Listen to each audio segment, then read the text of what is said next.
Hello everyone, ओम नमः शिवाय and welcome back to the channel. I hope कि आप सभी ठीक होंगे और अपना भी ध्यान रख रहे होंगे और आप सभी के यूपी पुलिस एग्ज़ाम की प्रिपरेशन भी एकदम बढ़िया चल रही होगी। और आज है day 11 of UP police preparation और आज हम क्या क्या टॉपिक्स पढ़ने वाले हैं, क्या क्या सब्जेक्ट कवर करने वाले हैं, इन सभी चीज़ों के बारे में हम वीडियो के लास्ट में बात करेंगे। सबसे पहले तो मैं आप सभी को ये बता दूं कि मेरी प्रिपरेशन ज़्यादा अच्छी नहीं चल रही है, ऐसा मुझे लगता है, क्योंकि इतनी ज़्यादा गर्मी हो रही है ना। और कौन बोलता है भाई कि गांव में गर्मी नहीं होती है? प्लीज़ यहाँ पर आकर देखो कितनी ज़्यादा गर्मी हो रही है। सच में पढ़ाई नहीं हो पा रही है। एक्चुअली मैं जितना भी मैं टारगेट में एक दिन में डिसाइड करती हूँ पढ़ाई करने का, वो सभी कंप्लीट हो जाता है, लेकिन माइंड में ऐसा रहता है कि कुछ भी याद नहीं है मुझे। स्पेशली जीके और हिंदी वगैरह वाला पार्ट। बहुत ज़्यादा गर्मी हो रही है सच में। अगर इस टाइम पर ना आराम से सर्दी वाला टाइम होता तो मुझे लगता है मैं आराम से 10 घंटा पढ़ सकती थी, लेकिन गर्मी में इतनी पढ़ाई नहीं हो पा रही है। आज मेरा आप सभी से एक क्वेश्चन है। ये क्वेश्चन एक्चुअली में मुझे किसी ने पूछा है यहीं पर चैनल पर, तो मुझसे नहीं हुआ था ये सोल्व, क्योंकि मेरा तो बहुत ज़्यादा आंसर आ रहा था। लेकिन मैं आप सभी से पूछ रही हूँ, तो प्लीज़ बता देना, अगर आप में से किसी को आता है तो इसको सोल्व करके बता देना कुछ, कि इसका आंसर क्या होगा। और कहीं न कहीं मुझे खुद पर भी बहुत ज़्यादा गुस्सा आ रहा है, क्योंकि मैं इस क्वेश्चन को सोल्व नहीं कर पाई हूँ, जबकि मैंने ये वाला चैप्टर ना काफ़ी अच्छे से पढ़ा हुआ है। तो राहुल शर्मा सर ने ये वाला चैप्टर की अलग से क्लासेस ली थी, 4 से 5 क्लास अलग से ली थी कीवर्ड वाले चैप्टर की, और उस टाइम पर मैंने बहुत अच्छे से कर लिया था, कोई भी क्वेश्चन गलत नहीं होता था। लेकिन ये वाला जब मैं क्वेश्चन करने गई तो मेरा गलत आ रहा है, क्योंकि उन्होंने जो आंसर बताया था, उन्होंने जो ऑप्शन दिए थे 28, 24, 32 और 20 के दिए थे, और उन्होंने बोला था कि 28 इसका आंसर है, जबकि मेरा आंसर 22 आ रहा है। तो ये तो कहीं से कहीं तक भी कुछ मैच नहीं हो रहा है, ना ये ऑप्शन में है। तो कहीं न कहीं या तो क्वेश्चन को हमें समझने में गलती हो रही है, या फिर हो सकता है इसकी लैंग्वेज कुछ अलग हो। तो अगर आप में से कोई भी सोल्व करता है तो प्लीज़ बता देना, और 28 इसका आंसर है आई थिंक। मैंने आज एक मॉक टेस्ट दिया था आरडब्ल्यूए पर, जिसमें मैंने सिर्फ हिंदी के क्वेश्चन सोल्व किए थे, क्योंकि मुझे थोड़ी हिंदी की प्रैक्टिस करनी है। जिस वजह से मैंने यहाँ पर हिंदी का टेस्ट दिया था सिर्फ, जिसमें मेरे 33 क्वेश्चन ठीक हुए हैं और 4 क्वेश्चन गलत हुए हैं। और कहीं न कहीं मुझे लगता है कि हिंदी, रीज़निंग, मैथ्स और जीएस की प्रैक्टिस के लिए आरडब्ल्यूए वाले को अलग से कुछ सीरीज़ स्टार्ट करनी चाहिए, जैसे कि हिंदी का मिनी मॉक टेस्ट हो गया, और रीज़निंग का मिनी मॉक टेस्ट, मैथ्स का मिनी मॉक टेस्ट, ऐसे ही जीएस वगैरह का भी, जिनसे थोड़ी बेहतर तैयारी हो पाती है। जैसे कि अगर हमें सिर्फ हिंदी की अच्छी तैयारी करनी हो, क्योंकि ऐसा होता है कभी-कभी हमारे सभी बाकी सब्जेक्ट ठीक होते हैं, लेकिन हिंदी वीक है या फिर जीएस वीक है, तो उनके लिए अलग से सीरीज़ होनी चाहिए, ताकि थोड़ा उस सब्जेक्ट पर ज़्यादा फोकस किया जा सके। जिसकी वजह से यहाँ पर भी मैंने ऐसे ही किया था, सिर्फ हिंदी वाला पार्ट सोल्व किया था, क्योंकि मैं अपना हिंदी में स्कोर इंक्रीज़ करना चाह रही हूँ, क्योंकि मुझे लगता है हिंदी का स्कोर कम हो रहा है, और हिंदी एक स्कोरिंग सब्जेक्ट है जहाँ पर हमें अच्छा स्कोर करना चाहिए। तो हम आसाम से 35 से 36 स्कोर कर सके, इसके लिए कुछ बेहतर एक सीरीज़ स्टार्ट करनी चाहिए आई थिंक आरडब्ल्यू वालों को। और अब आप सभी के कुछ क्वेश्चन का आंसर कर देती हूँ, जिसमें सबसे पहला क्वेश्चन तो ये है कि दीदी हिंदी साहित्य वाला पार्ट कहाँ से पढ़े। तो मैं आप सभी को बता दूँ, हिंदी साहित्य वाला पार्ट आप ऑनलाइन पढ़ सकते हो ईजिली। जिस भी लेखक की, जिनकी भी आपको कृतियाँ याद करनी है, उन सभी लेखक को आप ऑनलाइन सर्च करो यूट्यूब पर, कि जयशंकर प्रसाद जी की प्रमुख कृतियाँ, वो सभी आपको मिल जाएंगी वहाँ से। तो ऐसे ही मैंने भी एक पार्ट ना ऑनलाइन ही पढ़ा था, और उसके बाद अपने नोट्स बना लिए थे। और नेक्स्ट क्वेश्चन था कि दीदी रीजनिंग कौन सी बुक से पढ़ रहे हो आप। तो रीजनिंग की मैंने राहुल शर्मा सर की एक रीजनिंग की बुक मंगाई हुई है। वैसे वो बुक बहुत ज़्यादा बढ़िया, एग्ज़ाम टाइम तक शायद कंप्लीट भी ना हो पाए, तो इसलिए मैं उसके हर एक चैप्टर में ज़्यादा क्वेश्चन नहीं करती हूँ। प्रैक्टिस के लिए सिर्फ 20 से 25 क्वेश्चन ही करती हूँ रीजनिंग के। और उसके बाद नेक्स्ट क्वेश्चन था कि दीदी आप मैथ्स को कहाँ से पढ़ रहे हो और मैथ को स्ट्रॉन्ग कैसे करें। तो वैसे मैं काफ़ी सारे व्लॉग में बता चुकी हूँ कि मैं मैथ कहाँ से पढ़ रही हूँ, बट कोई बात नहीं, मैं इस बार भी आपको बता देती हूँ। देखो, मैथ को मैंने सिर्फ 2 जगह से पढ़ा है। स्टार्टिंग में जब मैंने पढ़ना शुरू किया था मैथ, तो मैंने सबसे पहले राहुल तेवते सर से मैथ पढ़ा था, और उसके बाद किसी ने मुझे यहीं चैनल पर ही सजेस्ट किया था कि दीदी आप आदित्य रंजन सर की 21 दिन 21 मैराथन वाली क्लास कर लो। उसके बाद मैंने वहाँ से पढ़ाई करना शुरू किया मैथ की। ओवरऑल अगर मैं बात करूँ तो मैंने सिर्फ इन्हीं दोनों टीचर से पढ़ा है, राहुल तेवते सर से और आदित्य रंजन सर से। सिर्फ इन 2 टीचर से ही मैंने अभी तक मैथ्स पढ़ा है। तो अगर आप भी पढ़ रहे हो ना मैथ, तो बहुत ज़्यादा टीचर्स को मत फॉलो करना, 1 या 2 ही टीचर काफ़ी है। क्योंकि जितना ज़्यादा आप टीचर अलग अलग टीचर्स को फॉलो करोगे, उतना ज़्यादा आप कन्फ्यूज़न में चले जाओगे मैथ के।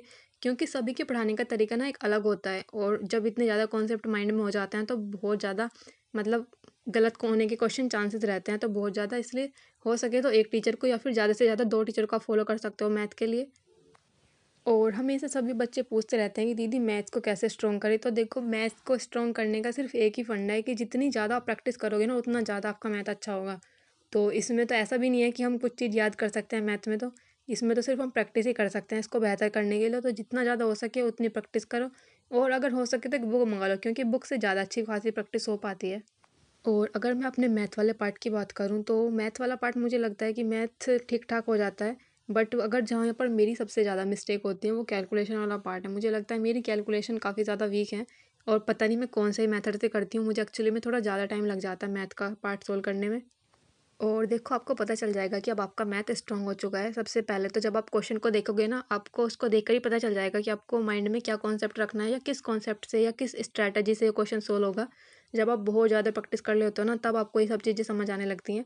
तो अब ऐसा होता है कि जिस क्वेश्चन को मुझे मतलब जो क्वेश्चन मुझे आता है वो मुझे देख कर ही पता चल जाता है कि ये क्वेश्चन मुझसे हो जाएगा, और जो क्वेश्चन नहीं मुझे आता है वो मुझे देख कर ही पता चल जाता है कि ये क्वेश्चन नहीं होगा। और बाकी अगर मैं बात करूँ कि यहाँ पर बैठकर मैं क्या पढ़ाई कर रही थी, तो यहाँ पर बैठकर मैं अपने हिंदी की प्रैक्टिस ही कर रही थी, जिसमें मैंने संधि समास और उपसर्ग और प्रत्यय वाला पार्ट पढ़ा है जिसके लिए, क्योंकि हिंदी में ना ये व्याकरण वाले पार्ट का ना काफ़ी ज़्यादा इंपॉर्टेंट रोल है। और नेक्स्ट क्वेश्चन आप सभी का ये होता है कि दीदी जीएस और करंट अफेयर वाला पार्ट आप कहाँ से पढ़ते हो? तो जीएस में आप सभी को बता दो कि मुझे जीएस स्टडी कर नाम से एक चैनल है, तो जीएस वाला पार्ट मैं वहीं से पढ़ रही हूँ अभी फ़िलहाल तो, क्योंकि इतना ज़्यादा टाइम नहीं है कि मैं बहुत ज़्यादा चीज़ें पढूँ। लेकिन हाँ, अभी मैंने एक बुक ऑर्डर की है अंकित भाटी सर की जीएस की, तो वो वाली बुक शायद थोड़े दिनों में आ जाएगी, फिर मैं अपनी उस बुक से पढ़ाई करना शुरू करूँगी। और अगर मैं सीए वाले पार्ट की बात करूँ तो वैसे मैं क्रेज़ी जीके ट्रिक नाम से एक यूट्यूब चैनल है वहाँ से पढ़ रही थी। लेकिन अभी मुझे कुछ टाइम पहले किसी ने सजेस्ट किया था कि नेक्स्ट एग्ज़ाम नाम से कोई यूट्यूब चैनल है, वो भी अच्छा पढ़ाते हैं, तो अभी मैं वहाँ से पढ़ रही हूँ अपना सीए वाला पार्ट, मतलब करंट अफेयर वाला पार्ट। सो दोनों में से आपको जौन सा भी सही लगता है आप वहाँ से सीए वाला पार्ट पढ़ सकते हो और जीएस वाला पार्ट पढ़ सकते हो। और आज मेरे आप सभी से कुछ क्वेश्चन है, सो प्लीज़ उनका आंसर कर देना। देखो आप सभी जितने भी क्वेश्चन करते हो मैं हमेशा उन सभी का आंसर कर देती हूँ, तो प्लीज़ आप भी मेरे कुछ क्वेश्चन का आंसर कर दिया करो। सबसे पहला क्वेश्चन तो मेरा ये है, आप सभी ये बताओ कि यूपी पुलिस के लिए मिनिमम वेट रिक्वायरमेंट क्या होता है, स्पेशली फॉर गर्ल्स के लिए क्या होता है? क्योंकि मुझे नहीं पता है कि एक्चुअली में मिनिमम वेट कितना होता है। और मुझे अभी किसी ने चैनल पर पूछा था कि दीदी आपका वेट कितना है, तो मैंने आज अपना वेट चेक किया, इसलिए मैं आप सभी को आज बता रही हूँ। 43.3 वेट आया है मेरा आज। और मेरा आप सभी से एक और क्वेश्चन है, सो प्लीज़ इसका आंसर भी ज़रूर कर देना प्लीज़, क्योंकि मुझे नहीं पता कि आंखें 6/6 चाहिए होती हैं नहीं, तो प्लीज़ आप मुझे ये बताओ कि यूपी पुलिस के लिए आइज़ की रिक्वायरमेंट क्या होती है, क्या आंखों के लिए 6/6 चाहिए होता है या फिर नहीं? क्योंकि मेरी आंखें 6/6 नहीं है। वैसे आपको लगता होगा कि दीदी आप चश्मा तो लगाते नहीं हो, फिर ऐसा क्यों बोल रहे हो? बट मेरी आंखें 6/6 नहीं है, क्योंकि कुछ टाइम पहले मैंने अपनी आंखें चेक कराई थी, तो कुछ पॉइंट का डिफेक्ट था कोई सी आँख में, मेरे याद भी नहीं है अभी कौन सी में था। और जब मैं कुछ दूर से कुछ टीवी वगैरह देख रही होती हूँ कुछ भी, तो मुझे साफ क्लियर दिखाई नहीं देता है, तो प्लीज़ मुझे ये चीज़ भी बता देना। और जब मुझे पता चला था कि मेरी आँख में कुछ पॉइंट का डिफेक्ट है, कोई सी में था, मुझे याद भी नहीं है अभी कौन सी में था, क्योंकि 1 साल पहले मैंने चेक कराई थी अपनी आँखें, तो उस टाइम पर था ये। उसके बाद से मैंने पतंजलि की जो दवाई आती है दिव्य दृष्टि, अपनी आँखों में वो डालना शुरू किया था, क्योंकि ऐसा बोला जाता है कि उससे आपकी आँखों का जो 1-2 पॉइंट होता है वो ठीक हो सकता है। तो यही सोचकर मैंने अपनी आँखों में वो डालना शुरू की थी, और लगभग 3 से 4 मंथ तक मैंने वो दवाई यूज़ की थी।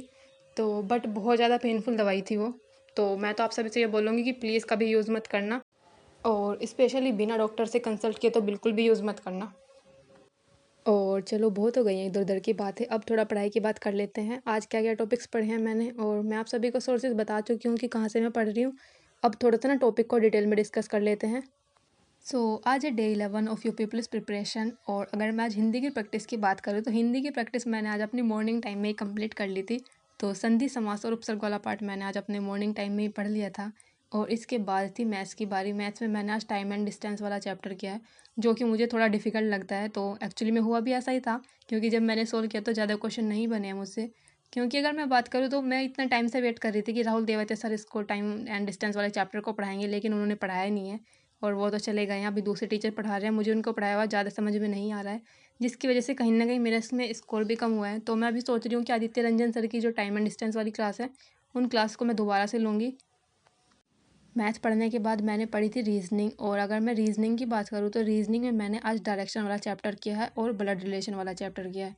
अगर वहीं डायरेक्शन वाले चैप्टर की बात करूँ तो काफ़ी ईजी चैप्टर है, इसमें तो कुछ ज़्यादा गलतियाँ नहीं होती हैं। बट ब्लड रिलेशन वाला चैप्टर भी ईजी है, लेकिन कुछ चीज़ों में मिस्टेक हो जाती है जिनका अर्थ हमें नहीं पता होता, जैसे कि देवता क्या होता है, नातिन क्या होता है, तो इस तरह की मिस्टेक हो जाती हैं, क्योंकि ये वाली चीज़ें मुझे थोड़ी कम समझ में आती हैं। तो ब्लड रिलेशन वाला चैप्टर तो ईजी है, लेकिन बस जो ये टर्म नहीं समझ में आती है ना आपको 2-3, तो इसकी वजह से कुछ मिस्टेक हुई थी। अदरवाइज़ रीजनिंग वाला चैप्टर ठीक ठाक से हो गए थे आराम से। और अगर मैं रिवीजन वाले चैप्टर की बात करूँ, जिन चैप्टर्स का मैंने रिवीजन किया है, उसमें अगर यूपी जीके वाले पार्ट की बात करते हैं, सबसे पहले तो यूपी जीके में मैंने यूपी का सामान्य परिचय पढ़ा है, उसके इतिहास के बारे में पढ़ा है कि कब किस टाइम पीरियड में यूपी की राजधानी कौन सी रही है, यूपी का राष्ट्रीय पशु क्या है, पक्षी क्या है, राष्ट्रीय चिन्ह क्या है, कौन सी भाषा यूपी में चल रही है, मतलब कौन सी राजकीय भाषा है यूपी के लिए। यूपी जीके वाला पार्ट कंप्लीट करने के बाद मैंने पढ़ा था जियोग्राफी वाला पार्ट, और जियोग्राफी में मैंने आज पढ़ा था सबसे पहले तो पवने और उनके प्रकार के बारे में। तो मैं आपको बताती हूँ, मैंने काफ़ी सारे पवने पढ़ी हैं, जिसकी वजह से मुझे इस वाले चैप्टर में थोड़ा टाइम लग गया था।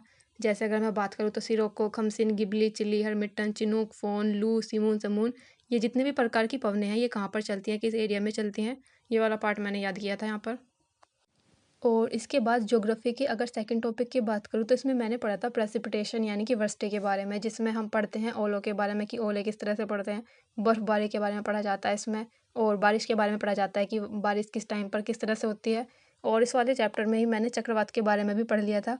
और चक्रवात से एक इम्पोर्टेंट क्वेश्चन ये था, अभी कुछ टाइम पहले मैंने RW का एक एग्ज़ाम दिया था, मतलब RW का टेस्ट दिया था, मॉक टेस्ट। तो उसमें क्वेश्चन था कि कैरिबियन सी में चक्रवात को क्या बोला जाता है, जो कि था हुरिकेन।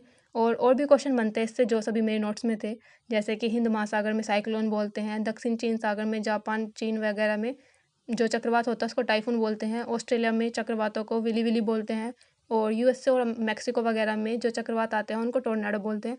तो अलग अलग जगह पर मतलब चक्रवात को क्या बोला जाता है, ये सब था इस चैप्टर में।